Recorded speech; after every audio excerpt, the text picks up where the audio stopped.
Oui, et c'est dans une très grande confusion que cela s'est passé. Il y a eu des ordres qui ont été donnés. Les quelques éléments vidéo qui nous arrivent montrent qu'il a été guidé vers un certain endroit qui n'était pas l'objectif majeur et que dans son propre commando, il visait un règlement de compte avec Vital Kamerhe, notamment à cause d'une très forte somme d'argent, des milliards de dollars américains qui ont été donnés pour la résistance. Et justement, dans l'une des villas privées de Vital Kamerhe, à l'est, proche de la ligne de front, et en fait, c'est une malversation. C'est de l'argent qui aurait servi à des tenues, à de la logistique, à de l'alimentation, à des équipements pour les milices Ouazalendo et les FARDC engagés justement pour protéger la République qui, tout le monde sait qu'elle est attaquée à l'Est avec un grand nombre de morts. Donc, il y a un coup dans le coup, mais il y a un troisième coup qui arrive pour effacer les preuves. Donc, généralement, c'est au sommet de l'État que la décision est prise que le chef de file soit abattu. Nous avons aussi vu comment les assaillants, se repliant bien entendu après avoir échoué bien sûr à leur acte, ils se sont dirigés, vous l'avez d'ailleurs appelé tout à l'heure, vers Brazzaville. En fait, ils ont voulu prendre, d'autres ont voulu prendre des pirogues, d'autres même à la nage, mais qui malheureusement ont été abattus froidement. C'est des images qu'on ne peut pas malheureusement montrer euh, ici parce que finalement on risquera de courir une sanction. Voilà. Et lorsqu'on observe par exemple cette activité, pourquoi les assaillants ont voulu fuir, se replier vers Brazzaville? Et lorsqu'on se replie, parce que lorsqu'on va à des telles opérations, tout ça c'est prévu, on sait que si ça échoue, nous allons nous replier dans tel sens. Mais avant de se replier, il faut avoir les garanties que là où on va se replier, on ne doit pas être attrapé ou rapatrié ou ainsi de suite. Qu'est-ce qui pouvait justifier cette direction de Brazzaville? Exactement. Donc, à la veille de cet événement malencontreux, les quartiers de Makelekele et de Bakongo étaient déjà quadrillés. Donc, le Congo-Brazzaville sait une part de vérité dans ce qui s'est passé. Vous êtes en train de Et dire Bakongo était déjà quadrillé par l'armée, c'est ça? L'armée oui, congolaise? oui, République du Congo, Congo-Brazzaville, Là, les c'est quartiers après de que Bakongo, l'obus soit tombé ou bien avant? avant, avant de commencer ce vrai faux coup d'État, avant même, avant, avant cette date de coup d'État, la partie Bakongo, Makelekele était déjà quadrillée côté Brazzaville et qui correspondait aussi au déplacement de matériel vers le pôle, Kindamba, Mindoli, un peu plus tard, un peu plus loin. Et prochain rendez-vous, c'est Dolisie, avant le 14 juillet. Pendant que c'est 14 juillet ici en France, Champs-Élysées, etc., accrochez-vous du côté de Dolisie à Kimongo, Kimongo vers la frontière Kabinda. Attention, prochain C'est pourquoi rendez-vous, concrètement? Vous avez une information là-dessus? Dolisie, le groupe de contact avec la bénédiction du ministre des Affaires étrangères BIS, ministre de la Coopération internationale, en vue de sécuriser son convoi, son matériel, ses intérêts matériels et financiers. Il a avec lui un groupe de contact Turquie, et quelques instructeurs turcs qui sont là à la volée, à la sauvette. Ils dorment ici, ils dorment là-bas, ils n'ont pas un lieu C'est-à-dire fixe. le matériel qui va passer par le chemin de fer, c'est ça? Le chemin de fer n'est pas réhabilité, mais physiquement, Dolisie. Ça peut être un camion, ça peut être un pick-up, ça peut être le véhicule par défaut, ce qu'on appelle euh, Land Cruiser. Voilà. Et rendez-vous à Dolisie.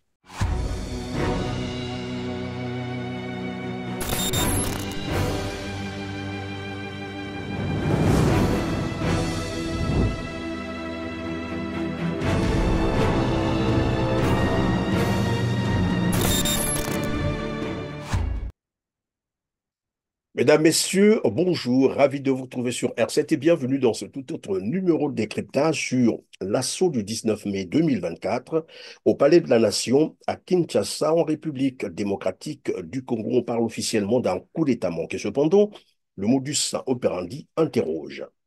Amateurisme, précipitation ou traquenard. En tout cas, la stratégie militaire, les hommes, le matériel utilisé nécessite une analyse beaucoup plus approfondie. Avec moi sur ce plateau, Christian Noah Gombe, un spécialiste en sécurité. Bonjour Christian, et c'est toujours un plaisir de vous avoir sur notre plateau. Bonjour, bonsoir à tous. Euh, voilà, abonnez-vous massivement, likez, partagez, protégez votre émission. Ne soyez pas étonnés, ceci est un pagne avec motif africain, des lunettes de vue motif léopard qui montrent une certaine autorité. Voilà, ce sont là les symboles de l'Afrique. Alors, la situation a beaucoup évolué, mais il n'en demeure pas moins quelques zones d'ombre. Avant toute question, je vous propose de suivre ce reportage avec moi et on revient sur le plateau. Suivez. Des hommes armés avec à leur tête l'Américain d'origine congolaise Christian Malanga ont envahi dimanche 19 mai 2024, aux premières heures de la matinée, le palais de la Nation à Kinshasa. Après l'attaque de la résidence du vice-premier ministre Vital Kamerhe, leurs espoirs se sont très vite effondrés, rattrapés et neutralisés par la garde républicaine.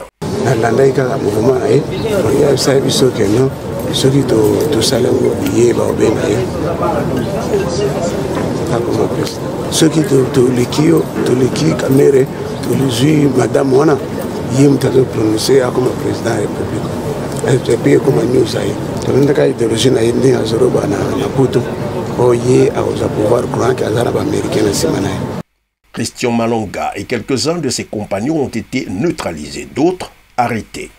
Mais qui est Christian Malonga? Exilé politique installé de longue date aux États-Unis, chef d'entreprise, puis de retour en RDC, où il effectue son service militaire, il devient officier. Il fait son entrée en politique avant d'être arrêté et de retourner aux États-Unis. Très passionné des armes de guerre, Christian Malonga avait également un réseau soutenu, dense et bien structuré de partenaires économiques, militaires, religieux, diplomatiques et politiques. Cependant, le déroulé de l'attaque manquée du 19 mai 2024 au Palais de la Nation interroge sur d'éventuelles complicités dont aurait pu bénéficier le commando et sur les objectifs réels de ce qui a été qualifié officiellement de tentative de coup d'État. Un nombre plus qu'insuffisant d'hommes, vous l'avez probablement aussi constaté sur les images qui circulent sur la toile avec les armes de guerre légères de type Kalachnikov et AK-47. Le choix des cibles stratégiques manquait comme la télévision nationale, l'aéroport et les camps militaires de la capitale. Les assaillants s'étaient beaucoup plus intéressés au symbole du pouvoir, la résidence de Vital Kamerhe et le palais de la Nation. Sans doute, espérait-il rallier d'autres militaires frustrés par les conditions de vie. Comment les assaillants ont-ils pu se rendre aussi facilement au palais de la Nation, un des lieux les mieux surveillés et les mieux sécurisés de la ville? Les services de renseignement civil et militaire, ainsi que la Direction générale des migrations, ont-ils été défaillants ou complices? Prenons l'hypothèse où c'était une tentative de coup d'État telle qu'annoncée par le porte-parole des FARDC. Pourquoi le commandant ne s'était-il pas dirigé vers la résidence du président de la République, mais s'est plutôt contenté du palais de la Nation que tout le monde sait ou presque inhabité? En plus des motivations très ambiguës, comment les assaillants ont-ils pu introduire les armes jusqu'au cœur de la capitale et s'emparer si facilement du siège de la présidence, dans un pays en guerre avec son voisin et donc supposé être en alerte maximale de sécurité? Visiblement, l'attaque ne semblait pas être coordonnée avec d'autres éléments armés qui auraient pu amplifier l'occupation du palais de la Nation. Le groupe de putschistes n'a pas vraiment mis toutes les chances de son côté pour atteindre ses objectifs. Ensuite, d'importantes failles sécuritaires. Même si le pouvoir n'a pas vacillé, comment sont-ils entrés dans le pays? Ici, quelques soupçons pèseraient sur Brazzaville, où Christian Malonga a séjourné avant de regagner Kinshasa et de tenter de commettre son forfait. Cela veut dire que Brazzaville a mis à Kagame. Mais par Brazzaville peut loger ce qui vous crée ici. Christian Malonga, avant a passé une semaine à Brazzaville, à traverser Awa par Bichingobil. Et d'ailleurs, après avoir manqué le coup, les assaillants ont tenté de se replier en direction de Brazzaville. Qui pouvait donc les attendre là-bas? Enfin, pourquoi les assaillants se filmaient-ils en direct avant d'atteindre leur objectif? Pas de couvre-feu, pas de réunion de crise, pas de fermeture de frontières terrestres, aériennes et maritimes. Le concert de musique de Moïse Mbilé au stade des Trois Martyrs maintenu donc relax. Comme quoi, Personne n'était inquiet de ce que le plus haut symbole du pouvoir soit attaqué et ait été transformé en un champ de bataille. Autant de mystères qui entourent encore l'assaut du 19 mai 2024 au Palais de la Nation à Kinshasa, en République démocratique du Congo. Voilà. Christian, je ne suis pas spécialiste en sécurité comme vous, mais je sais que lorsqu'il y a un coup d'État, généralement, les services de sécurité s'intéressent beaucoup plus au chef de groupe, dans le cas présent, Christian Malanga. C'est-à-dire mettre la main sur le chef de groupe, quitte à remonter le fil jusqu'au vrai commanditaire. Avec tout le matériel militaire que dispose la garde républicaine de Kinshasa, pourquoi n'ont-ils pas mis la main sur Christian Malanga au lieu de l'éliminer physiquement, ce qui risquera de rendre les enquêtes beaucoup plus difficiles? Oui, c'est dans une très grande confusion que cela s'est passé. Il y a eu des ordres qui ont été donnés. Les quelques éléments vidéo qui nous arrivent montrent qu'il a été guidé vers un certain endroit qui n'était pas l'objectif majeur et que dans son propre commando, il visait un règlement de compte avec Vital Kamerhe, notamment à cause d'une très forte somme d'argent, des milliards de dollars américains qui ont été donnés pour la résistance. Et justement, dans l'une des villas privées de Vital Kamerhe, à l'est, proche de la ligne de front, en fait, c'est une malversation. C'est de l'argent qui aurait servi à des tenues, à de la logistique, à de l'alimentation, à des équipements pour les milices Ouazalendo et les FARDC engagés justement pour protéger la République, qui tout le monde sait qu'elle est attaquée à l'Est avec un grand nombre de morts. Donc il y a un coup dans le coup, mais il y a un troisième coup qui arrive pour effacer les preuves. Donc généralement, c'est au sommet de l'État que la décision est prise que le chef de file soit abattu pour C'est encore l'éviter. à mettre au conditionnel ou bien vous êtes en train de faire des Aurait, affirmations? pourquoi? Parce que j'ai suivi Ndeko Élysée, c'est un expert en criminologie. Il a plus de 25 ans de médias. Il a commencé les médias très tôt, juste avec sa caméra VHS, l'ancien modèle et tout. Il a résolu au total près de 2000 enquêtes de sécurité et de vie commune. On Ah, l'a il a proposé quand même pour une des... grande expérience, d'accord. Oui, oui.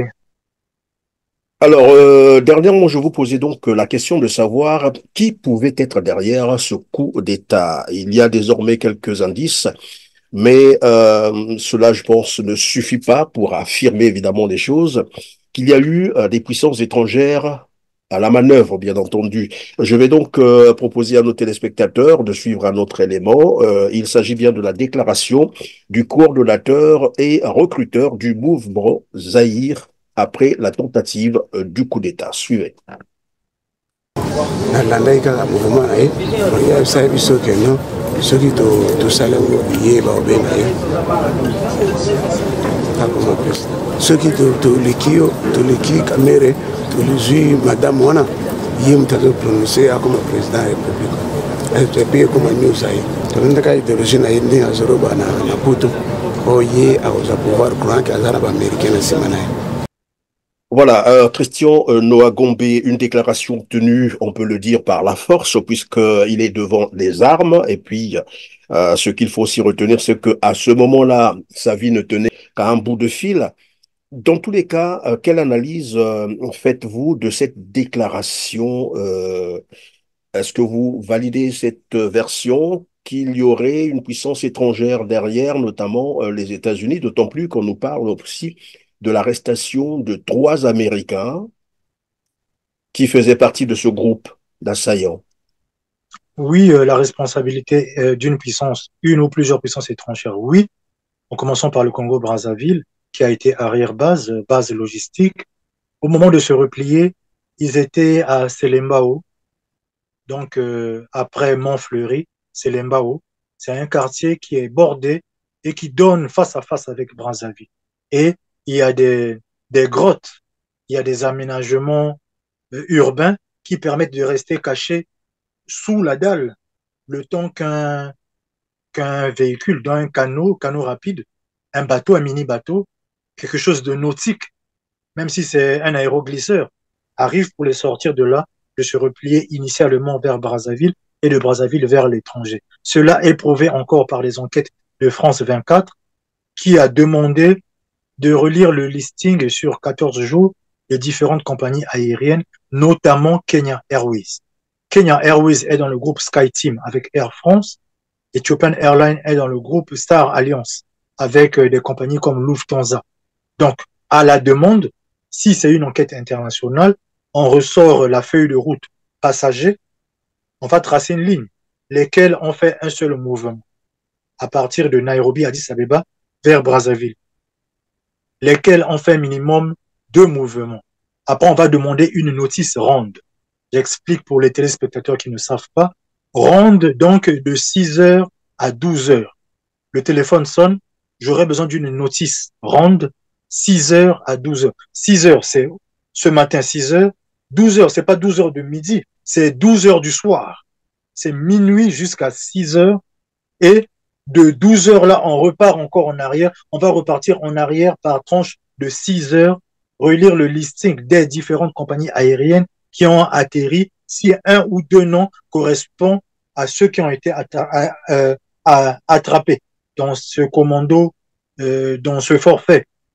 Est-ce que par rapport à des nationalités, combien de passeports américains avez-vous enregistré? Combien de passeports de telle nationalité? On va trier sur le volet, on trace une ligne rouge, on dit merci à la coopération, merci aussi d'obtempérer, plus les compagnies aériennes, dans le cas d'une enquête, seront obligées de ressortir la liste. C'est-à-dire, à ce moment-là, on va faire intervenir Interpol. Aux États-Unis, c'est quoi? C'est le NTSB, le National Safety Transportation Board. En France, c'est la DEA, c'est le BEA, le Bureau Enquête et Analyse du point de vue organisation de l'aviation civile. C'est vrai qu'il y a des paramètres militaires et des paramètres enquête. Je ne pourrais pas me citer en ce qui concerne l'Interpol, mais l'aviation civile internationale, si elle reçoit le mandat, ils sont obligés de coopérer, de demander à toutes ces compagnies aériennes de refaire minimum la liste des passagers qui ont atterri dans les 14 derniers jours et une notice ronde, c'est-à-dire de 6 heures du matin en repartant vers minuit et vice-versa. Et on fait tourner la montre, mais dans l'autre sens. Alors, on va donc s'intéresser sur les éléments qui caractérisent évidemment ce coup d'État. Certains observateurs estiment que c'est un vrai faux coup d'État. C'est ceux qui pensent comme ça. D'abord, le choix des cibles. Rappelons ici que Christian Malanga fut capitaine des FARDC, il faut le rappeler à nos téléspectateurs, et il avait aussi des relations très... Cela veut dire qu'il avait quand même une expérience militaire et il pouvait... bien sûr préparer une vraie opération militaire. Mais ici, on constate bien que lorsqu'on regarde certaines vidéos et certaines informations déjà disponibles, on se rend bien compte que finalement, il ne s'est pas intéressé aux cibles stratégiques. Par exemple, l'aéroport, les camps militaires, etc. Plutôt, il s'est intéressé aux symboles du pouvoir, donc, bien entendu, le palais de la nation et la résidence de Vital Kamerhe. Qu'est-ce qui peut expliquer cet amateurisme? Il a été guidé, il a utilisé des brouillards et des brouilleurs d'ondes radio commandées pour brouiller une certaine zone le temps qu'il opère. L'effectif est peu, le choix d'armes est peu, quantité d'armes est peu, qualité d'armes est peu, ne disposant pas d'artillerie, ayant pris des véhicules de commandement auprès d'autres unités, tous ces véhicules sont immatriculés. Lorsque, dans telle unité spéciale, il manque un véhicule, on voit sur la feuille de route, on voit sur le planning qui est affecté à tel véhicule, oui.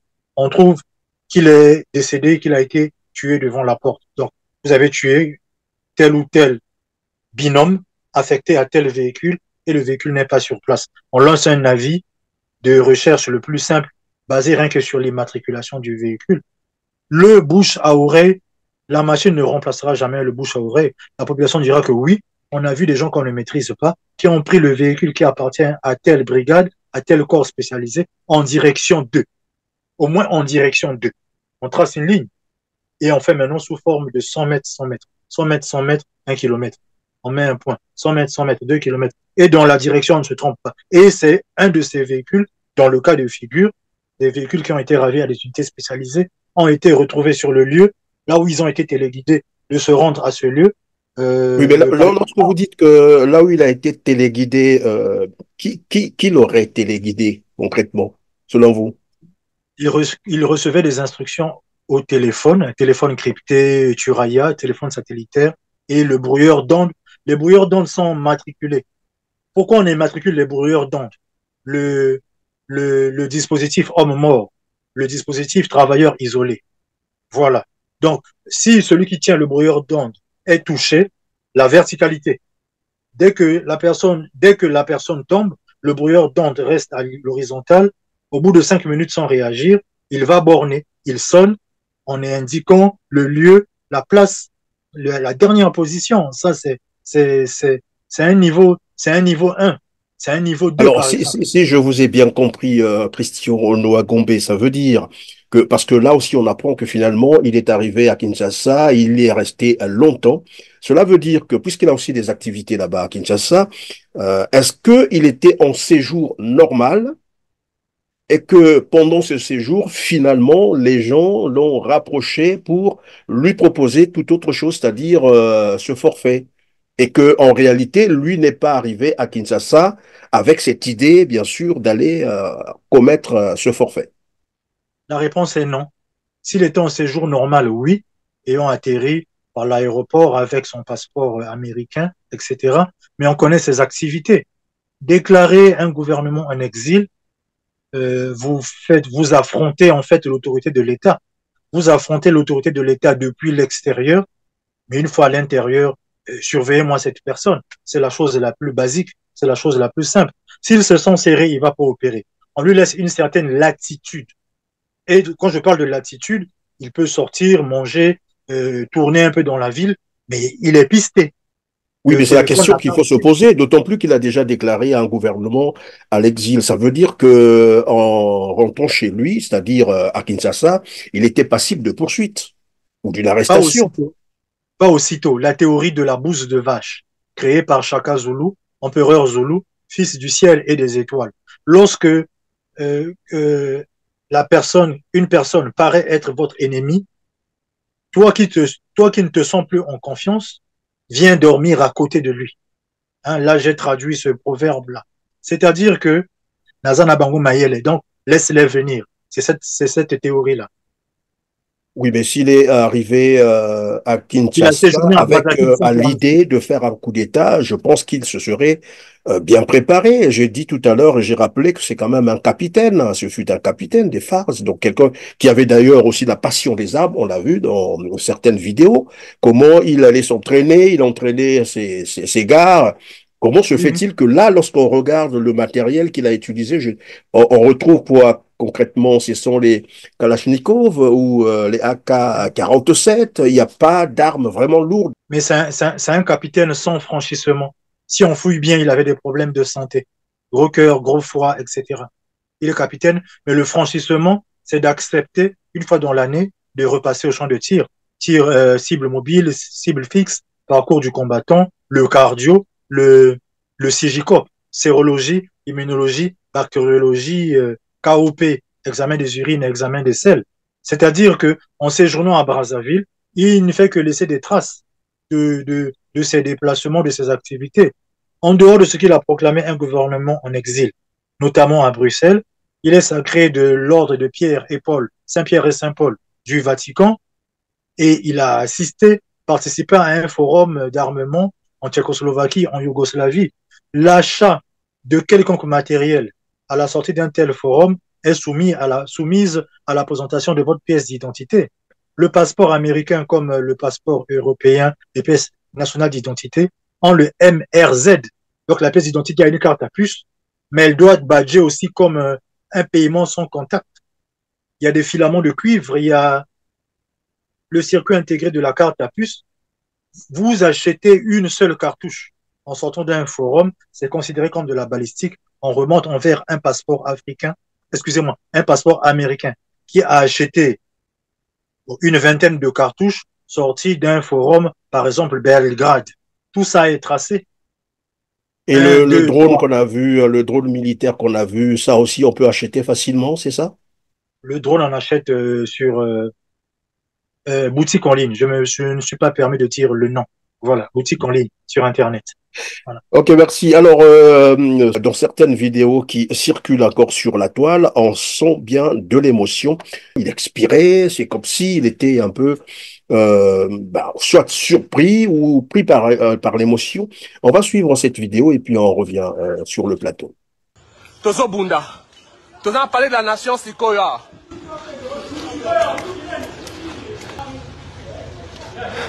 De, moko matalikolo ata likolo eza na nini?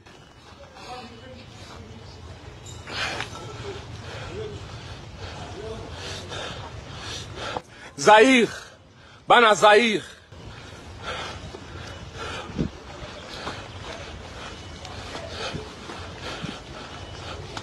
Bien, alors, Christian Noah Gombe, vous venez là de suivre avec moi cette vidéo. Alors, celui qui est en train de communiquer et qui expire, qui est dans l'émotion, et c'est là où on se pose quand même la question de savoir qu'est-ce qui peut expliquer qu'ils se sont permis de faire un direct sur Internet avant d'atteindre même les objectifs. Malheureusement, ils ont été drogués. Ils ont été drogués, la drogue dans la nourriture, la drogue dans la boisson. Drogués, ça veut dire que personne ne pouvait se contrôler, ni le chef même de file. Drogué, pas forcément une drogue dure. Drogué, ça peut être des choses qu'on injecte pour se sentir plus fort, pour récupérer assez rapidement le cardio, pour faire une longue ligne. Au bout de 2-3 jours, d'un jour et demi de combat, en sortant, lorsqu'on vous accorde un repos, c'est là que les effets secondaires de ces différentes drogues. La morphine, drogue, ça peut être les opiacés, ça peut être de paracétamol codéiné, ça peut être autour de l'opium, autour de la morphine, autour de certaines drogues pour se sentir vainqueur, se sentir plus fort. Malheureusement, pour faire simple, c'est des gens qui ont été drogués, ils ont été trompés, ils ont été mal orientés, le matériel mis dans leurs mains sans une grande maîtrise. Je vous ai parlé du brouilleur. Le brouilleur, on cherche la verticalité. Vous laissez votre brouilleur en position horizontale. Au bout de 5 minutes sans réaction, il va émettre en donnant sa dernière position. Ils n'ont pas été bien briefés sur l'utilisation du matériel. Ils devaient faire cap les lieux de pouvoir, mais qui n'ont pas un aspect politique. Le port, l'aéroport, les casernes militaires. En prenant l'aéroport sans tirer un coup de feu, c'est un gage de sécurité. Lorsque le pouvoir accepte de négocier, nous tenons l'aéroport par exemple, tout faux mouvement peut entraîner des dommages collatéraux. Au sein des casernes, en attendant 2 groupes de contact. Un groupe de contact venant de Matadi. Oui, mais il y a un autre élément qui m'a intéressé, pardon, Christian, c'est de voir que les éléments qui l'accompagnaient, qui étaient dans son groupe, bien sûr, les assaillants, lorsqu'ils sont arrivés au palais de la Nation, je ne sais pas si vous l'avez constaté vous aussi, il y a eu comme un désordre où chacun commençait à crier, et tout le monde, chacun partait dans son sens. Apparemment, c'est comme s'il n'y avait pas une coordination. Et c'est ce qui me fait penser, finalement, que ou Christian lui-même, peut-être que c'est un problème de santé, comme vous l'avez dit tout à l'heure, parce que je ne peux pas comprendre qu'à son niveau, avec tout ce que j'ai vu de lui, parce que je suis allé aussi fouiller, qui était-il, et qu'à l'instant T, l'instant le plus sensible, qu'il ait perdu le contrôle de son équipe comme ça. ERP, établissement recevant du public, 50 personnes dans un grand espace, le portail est à 1000 mètres, ça fatigue, ça fait un effet de souffle. Vous voyez, par exemple, lorsqu'on prend le métro en Europe, aux États-Unis, dans les pays développés, en Asie, à Dubaï, etc., le métro, le tramway a un nombre de personnes détaillé pour cette rame-là. Lorsque le nombre est atteint, le seuil d'assujettissement, ils sont trop peu, la surface est trop grande, ça fait un coup sur la tête. Mais non. Et contrairement, le contraire aussi, on est trop nombreux dans un espace confiné, ça fait aussi un coup sur la tête. On est confiné, l'autre va tenter de sortir par la fenêtre. Le bus mal à l'aise, par exemple à Pointe-Noire, à Brazzaville. Lorsqu'on est confiné, la personne pour ne pas mourir, il est prêt à casser la fenêtre, sortir par la fenêtre, justement. C'est psychologique, c'est subliminal. On les envoie dans un endroit perdu. Ils ont subi ils ont subi une théorie spirituelle qu'on appelle les lieux arides. Est-ce que ce n'est pas non plus l'effet d'un acte qu'ils ont voulu Oui, poser comme ça, les précipitamment, lieux arides. non Oui, préparé, voilà. oui. Ils ont subi un lieu aride. Vous êtes 50 personnes, retrouve-moi le premier robinet. Est-ce que je monte à l'étage? Est-ce que le robinet n'est pas au jardin parce que le jardinier il arrose? Le robinet, faut forcément aller à la salle de bain. Hé, surveille là-haut, surveille les toits. Surveille les toits, s'il n'y a pas de snipers, surveille les toits. Qui tient les dessus, tient le dessous. Dans l'embrouillement là, dès qu'un seul brouilleur reste horizontal 5 minutes, il trahit votre position. On se fait traduire. Dans les instructeurs aussi, il y a des Yougoslaves, des Tchécoslovaques qui ont été retrouvés comme instructeurs auprès des groupes armés au Mozambique, lorsque Total Énergie et certains terroristes au niveau du Mozambique sèment la terreur. Et c'est des gens qui ont voyagé sous fausse identité avec des différents passeports. On finit par retracer. Je vous l'ai dit, dès qu'il y a une enquête officielle, toutes ces différentes compagnies aériennes seront obligées de ressortir le listing des passagers, notamment à la demande de France 24 pour les droits d'auteur, le vol Kenya Airways, parmi les Kenya Airways les plus récents ayant atterri à Brazzaville. Et le contraire, le moment aussi de se replier, ils étaient à Selembao, donc bord du fleuve, en attendant un véhicule nautique, un canot rapide, de les ramener initialement vers Brazzaville et de Brazzaville orchestrer une fuite vers l'étranger, ce qui n'a pas été fait. Et ce sont là donc les indices qui vous font dire que Brazzaville serait impliqué dans ce coup d'État manqué. Et aussi une question récurrente, c'est que après, on a tous lu le communiqué que Brazzaville a émis, un obus. Un obus est tombé à Bakongo, vous l'avez d'ailleurs signalé la fois dernière, mais la curiosité, c'est de constater que finalement, dans ce communiqué, on ne demandait même pas à Kinshasa de s'excuser si c'était une erreur, bien entendu, ou Kinshasa non plus n'a pas expliqué ou n'a pas donné des explications sur cet acte, alors que c'est un obus qui est parti de Kinshasa vers Brazzaville. Dommages collatéraux, dommages collatéraux. Durant la guerre du 5 juin, tiré de Brazzaville est tombé dans le quartier populaire, une trentaine de morts. On a pu récupérer une vingtaine de cercueils, séance tenante au stade de Martyr, ex-Camagnola, pendant que le président Lissouba et Laurent Désiré Kabila Père Mouzé, dans des réunions de type Union africaine à Lusaka, obligés de revenir rapidement au pays. Oui, mais après, il devait quand même avoir soit des Oui, excuses, soit une oui. interpellation pour dire Le ministère attention, des Affaires étrangères, vous avez tiré un obus ministère chez nous et ça fait des dégâts. ministère des Affaires étrangères plus ministère de la Défense, communiqué joint. Sans vous interrompre, deuxième dommage collatéral, Kinkole, lorsque les réfugiés Congo-Brazzaville ont fui côté Kinshasa, la fin de la guerre du 5 juin, lorsqu'ils se sont repliés, on tombe dans cette histoire de disparu du beach. Et même en dehors du disparu du beach, il y a des familles qui sont restées vivre à Kinkole. Il y a votre reportage, votre reportage, Tout à Christian fait. Perrin.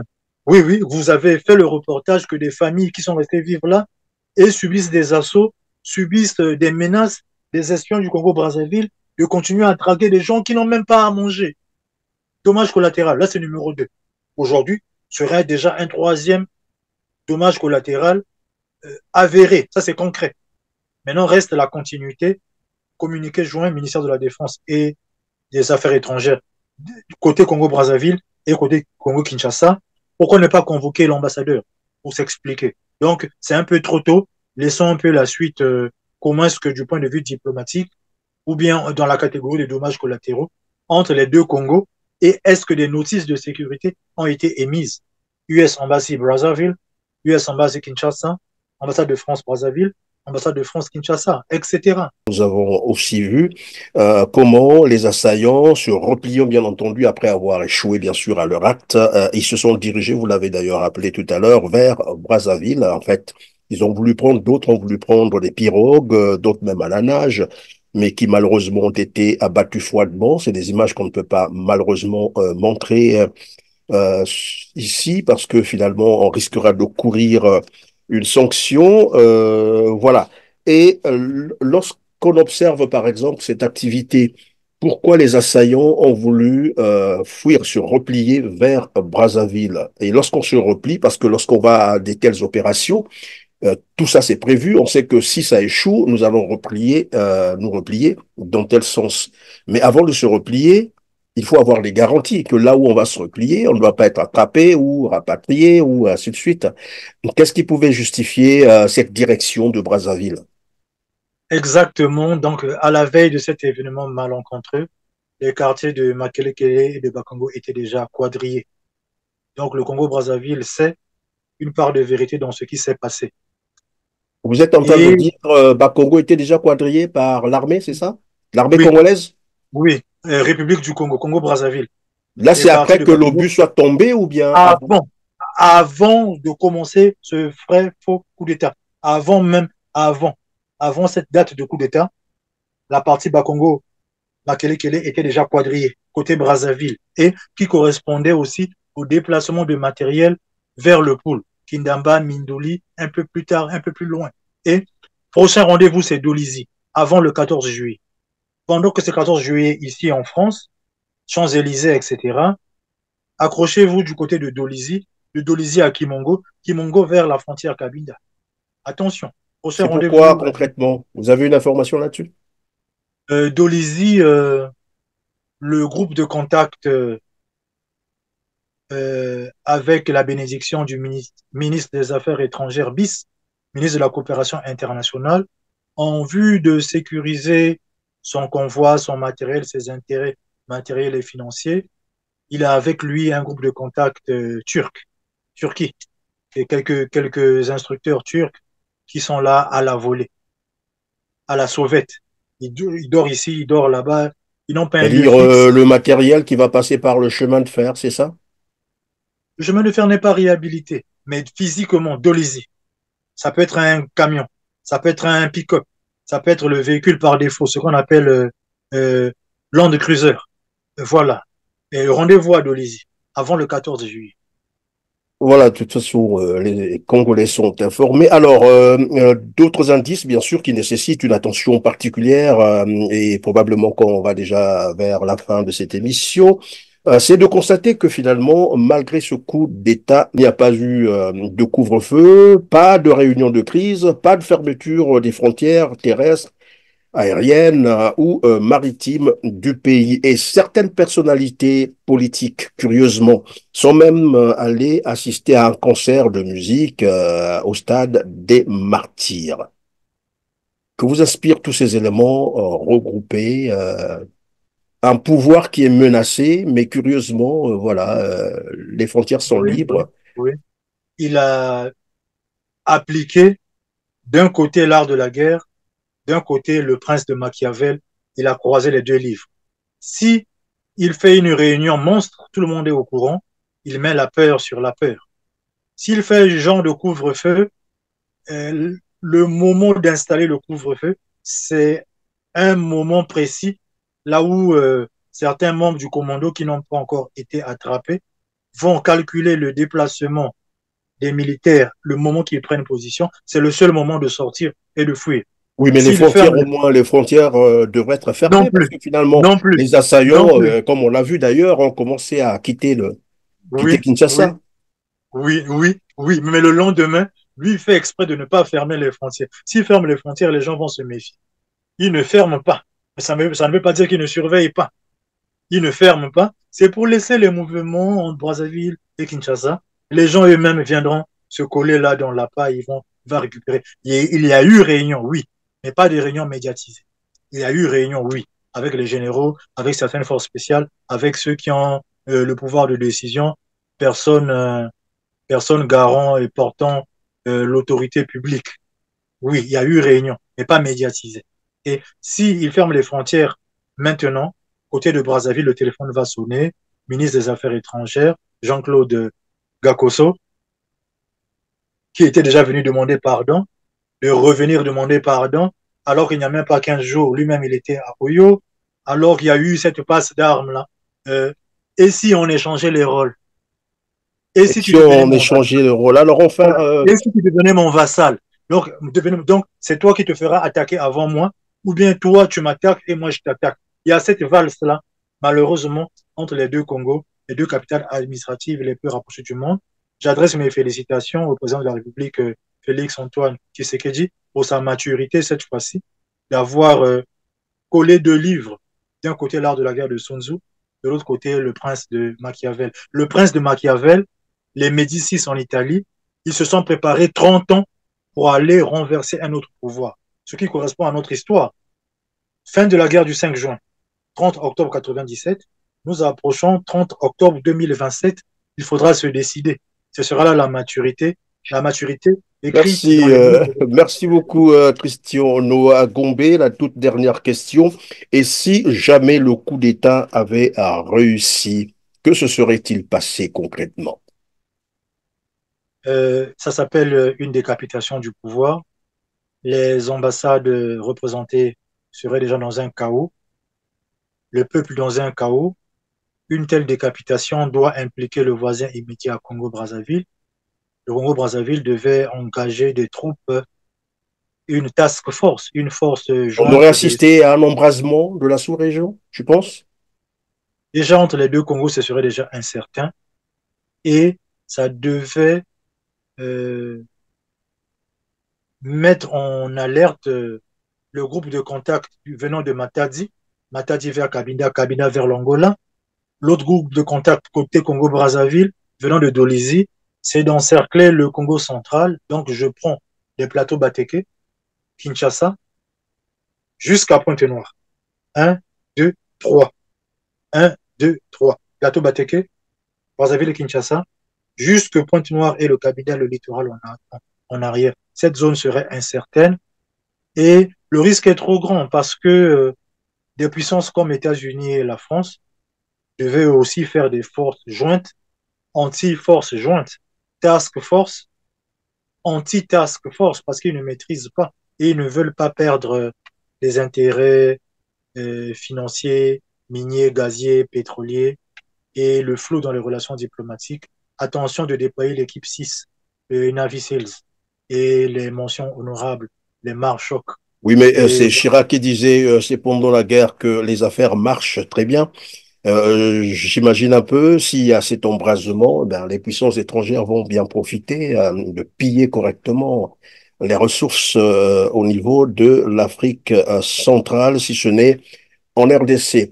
En tout cas, merci Christian Noah Gombe d'avoir été encore avec nous. Je rappelle que vous êtes spécialiste en sécurité et vous étiez là en train d'analyser, de nous éclairer sur un certain nombre d'éléments, les zones d'ombre, bien entendu, des questions que tout le monde se pose. En tout cas, encore merci d'avoir été disponible pour nous et pour nos téléspectateurs.